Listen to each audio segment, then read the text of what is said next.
मोर प्रिय शिक्षक भाई और भौणी मान नमस्कार। जय जगन्नाथ सांग मैंने आज वीडियो रे पवित्र गुरु दिवस उपलक्षे सुंदर सरल और संक्षिप्त ओडिया भाषण प्रस्तुत करिछि।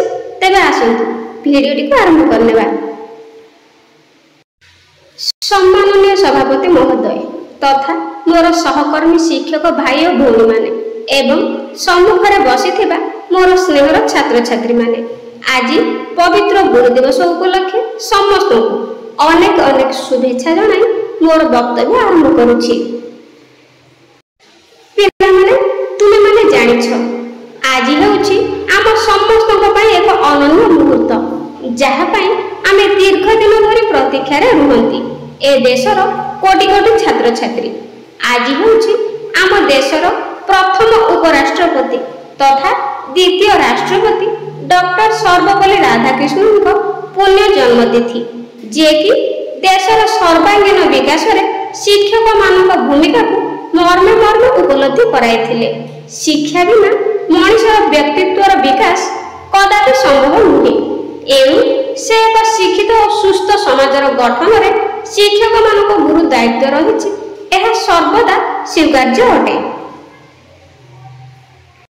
सर्वपल्ली राधाकृष्णन समाज रे शिक्षक मानक गुरुत्वपूर्ण भूमिका को उपलब्धि करी तांकु यथायोग्य सम्मान प्रदर्शन पई आज रे दिवस रो पालन पई समस्त को निवेदन करिथिले।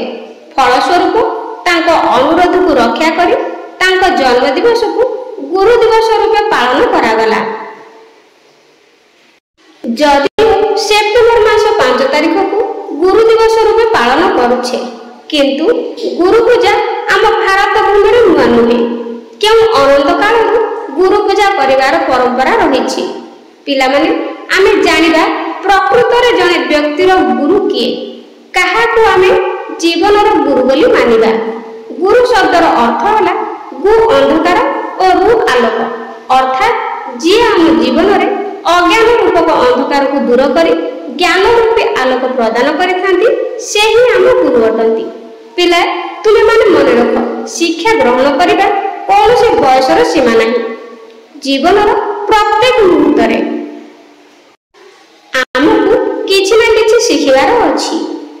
गुरु और शिष्यर मधुर संपर्क को नै आम भारतीय संस्कृति एवं सभ्यता जुगे जुगे बुद्धिमंत इतिहास एवं पुराण को उन्मोचन कले आमे ए विषय बहुत उदाहरण देखिबा को पाइबा।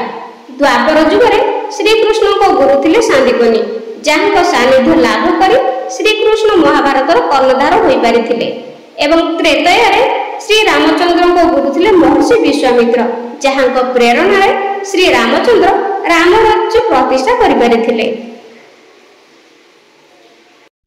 सेहिपरि जुगे जुगे गुरुंकर महनीयता रही अछि। गुरु को द्वितीय भगवान बोली कहा जाए किंतु आजिर समाज रे गुरु शिष्यर मधुरता सते जेपरि क्षीण हेबाकु बसिछि। शिक्षा क्षेत्र रे कंप्यूटर प्रवेश एहार मुख्य कारण किंतु आमको मन रखिबाकु हेबो जे दया क्षमा उदारता स्नेह और ममता परि गुण केवल मानव पाखरे ही उपलब्ध कोनोसी जंत्र पाखरे नुहे। तेबे एति कहिबी आजिर ए दिवस गुरु और शिष्यर संपर्क को दृढ़ीभूत करो। प्रत्येक छात्र छात्री तांको जीवन रे गुरु को महनीयता उपलब्धि करंतु। ठीक सेही परि प्रत्येक गुरु छात्र मानक पई तांको दायित्वबोध को निर्वाहन करंतु। तेबे जाय आजिर दिवस पालनर उद्देश्य पूर्ण होई परिबो।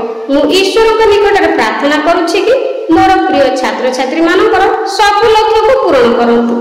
मु एतिक कहि मोर वक्तव्य शेष करूछि। आशा करूछि वीडियोटी पसंद आस्थिबो।